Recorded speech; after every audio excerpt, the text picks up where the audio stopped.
And today, I will say, will be like one of the first lessons where it actually feels like I am crocheting, I am building something, which is really exciting. Welcome back to the Crochet Academy. Props on y'all for sticking with it for this long, and I'm so excited to teach this lesson because it's so much more simple than what you're probably envisioning. So keep in mind, we've already learned how to make a slip knot, hold your hook and yarn, how to crochet a chain, aka your foundation chain. And now we're putting all of those together to make our first row of single crochet. Remember, take your time, it's not a race, and have fun with it.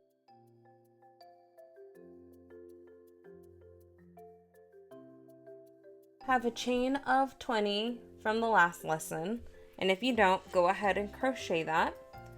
And we're gonna work and double check our work basically and count all of our chains, okay? So this is 1, and keep in mind what we're counting as a chain are these circles, okay? So each one of these circles is an individual chain. So if I count all the way down, 1, 2, 3, 4, 5, 6, 7, 8, 9, 10, 11, 12, 13, 14, 15, 16, 17, 18, 19, 20. I should have 20. I counted fast, but take your time counting it. But I just want to show you first what we're counting as a chain, which are these circles. Because we're going to basically put our crochet hook and go back into it so that we can make our project go taller. And that's going to make more sense here in a minute. But first, what you're going to do once you have your crochet hook on your project is you're going to chain 1, okay? Chain 1. Now this chain 1 is going to be known as our turning chain. And that's going to make more sense as we keep going. But just know, turning chains do not count as the rest of the chains in your project. So as we just saw, we counted 20. This does not mean I now have 21. I still have 20, but this one doesn't count because it's our turning chain. And what we're going to do is we're going to go into our chain next to our turning chain. So not this one right here, because that was our turning chain, but into the 20th. So not the 21st, the 20th. We're going to go into the 20th chain. So right now I have my crochet hook with my loop from my working yarn and then the loop from our single chains, okay? And we're going to pull our yarn through to where we have 2 loops and then pull through both loops. And that's how you do a single crochet. Now before we continue, I am going to recommend to go ahead and get stitch markers. If you don't have them, go ahead and use paper clips. I've seen people use bobby pins, whatever you have to help mark this. And especially as you're first learning how to crochet, it helps a lot to be able to mark your first stitches. And I'll show you why, but it's really easy to think your turning chain is part of your main project when it really isn't. So that's why I like to use stitch markers, but if you don't have any or anything to use at all, you can always count. So just know we just did 1, and now we're going to keep going. We're going to do our second. This is 2, and I'm going to go slow again. So for our third one, again, we're going through the circle, through this circle right here, putting our crochet hook through it, pulling our yarn through our chain to where we have 2 loops on our crochet hook, and then pulling through both. And now I have 3 chains. 1, 2, 3. 3 single crochets. And we're going to keep doing that. One thing to look out for is make sure that you're keeping your tension even, especially when you're first about to go through your chain. So for example, if this is big, and if I don't tighten up the loop that's on my crochet hook and try to do a single crochet, it's gonna look very big, very funky, and not even. And it's really gonna show once we've started building our rows. And to undo that, we're just gonna pull on our yarn, and we're gonna make sure that our loop on our crochet hook has enough room for me to move it around a little bit. So it shouldn't be so tight to where I have a hard time moving it or I'm experiencing a lot of resistance. But it should be loose enough too to where you can see a little bit of a gap, and it should be able to flow pretty easily in there. But I think that's one of the things that trips people up a lot is their tension, because it does affect the evenness of your project. And it's something that you do have to think about, especially when you're first starting to learn how to crochet. So again, I'm going to do another slow one. We have our crochet hook, go through our loop, pull our yarn through our chain, pull through both loops, and that's how you do a single crochet. We're going to go all the way down, but let me see how many I've done so far. I've done 1, 2, 3, 4, 5, 6, 7, 8, 9, 10. So we're halfway through. And that was also why I told you all in the previous video that it's important to make sure that your chains aren't too loose or too tight, because if it was too tight, I would have a hard time putting my hook through, or I might miss it and accidentally skip one. And if I did that, then you're gonna have this weird gap hole right here, and it's not gonna look even like the rest of the project. But that's also why we count, to make sure that we're ending with the same amount that we are starting with. And in future lessons, I'm going to go into more detail on how to keep your edges crisp and how to make sure that you know how to count your stitches.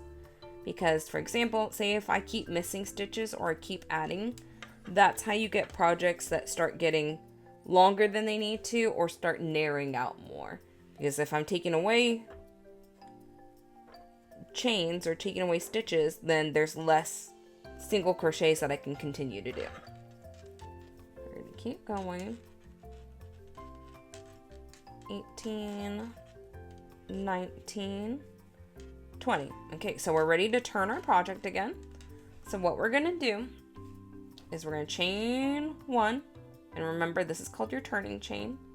Then we're gonna physically turn around our project. So let me show you that again. I'm chaining 1. Then I'm turning my project, and we continue with our single crochets. So keep in mind, this is my turning chain, not my first single crochet, so don't put it in the turning chain. But even if you try to, you're not going to be able to crochet it. But just be careful when you're doing that you don't accidentally try to crochet into your turning chain. But here's our first one. Pull 2 loops up and then pull through both loops. So this is our first chain of our third row. What I'm going to do is I'm going to use another stitch marker. Again, use whatever y'all have. And now the stitches are going to look a little bit different now that you're on row 3, but essentially they're the same. So what we're looking through for, and what we're going to put our crochet hook through, is this hole right here. So what you're looking at, if you're looking at it from the top, is you're going to see these V's. The middle of each one of these V's is a stitch. Okay, so if we're counting, you go 1, 2, 3, 4, 5, and so on. You also want to make sure that you're going through both of these loops. You have a front loop and a back loop, and we're going through both of these, okay? That's going to be another mistake. It's going to be very common to do. So for example, if I just went through this one, my project's not going to look as even or the way that I'm wanting it to turn out. So make sure we're going through both loops. So now I'm going to show you with the crochet hook. Here's our second single crochet. I'm going through both loops, then pulling my yarn through to where I have 2 loops again on my crochet hook and pulling through. And that's my second single crochet. So and go through the hole, make sure I'm going under both of the loops that make the V, and do a single crochet. You're going to keep going. Again, be careful and take your time that you're not accidentally only going through one like this, or that you're going underneath and instead of not through the row that you should be on. You want to go through this hole and pull your yarn through, then pull through both. And we're going to keep going till we get to another 20. And let's go ahead and count. That way we can see how close we are. We know this one was our first one, so 1, 2, 3, 4, 5, 6, 7, 8. We've done 8 so far. 9, 10, 11, 12, 16, 17. And before I continue, make sure that you don't forget that when you put your crochet hook through and you pull your yarn through, that you don't just continue pulling through. That's something entirely different that we'll learn about later, but right now we're just working on how to do a single crochet. So we put our crochet hook through our stitch, have 2 loops on here, and pull through both loops. Put our crochet hook through, make 2 loops, pull through both loops, and then here's our 20th stitch. So I'm going to go ahead and take off my stitch marker so I can get to that last one. And I'm going to put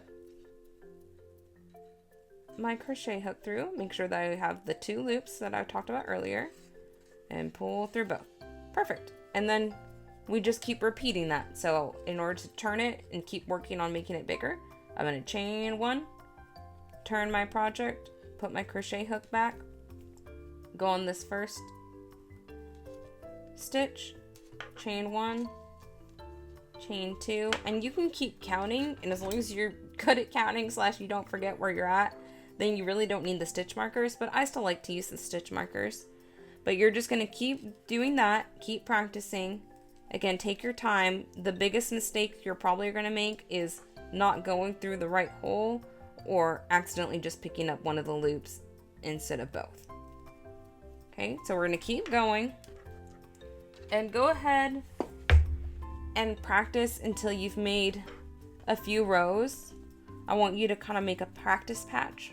And again, this is called a single crochet, and this is your most common basic crochet stitch that everyone needs to learn how to make. My biggest advice with it is use stitch markers and don't forget to count. And in the next few lessons, we're going to talk about how to count rows and chains again, and also how to keep your edges straight. But keep practicing that. We're very close to the end of this course where we're actually going to start to make something. But first, you need to practice your tension and going through the right chain. But y'all are doing great.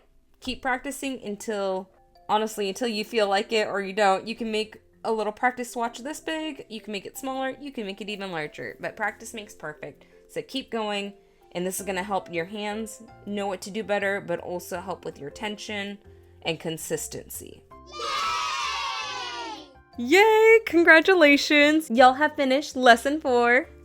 Claps for you guys. Don't forget to practice and not to get frustrated if you're having a little bit of trouble. That's why we take time going through these lessons and not rush into the next skill set before you feel confident in this one. So once you guys feel good about lesson 4, go ahead and go to lesson 5. Also, don't forget to keep crocheting. Don't be afraid to make mistakes. And don't forget to have a whole lot of fun while doing it. I'll see y'all in lesson 5.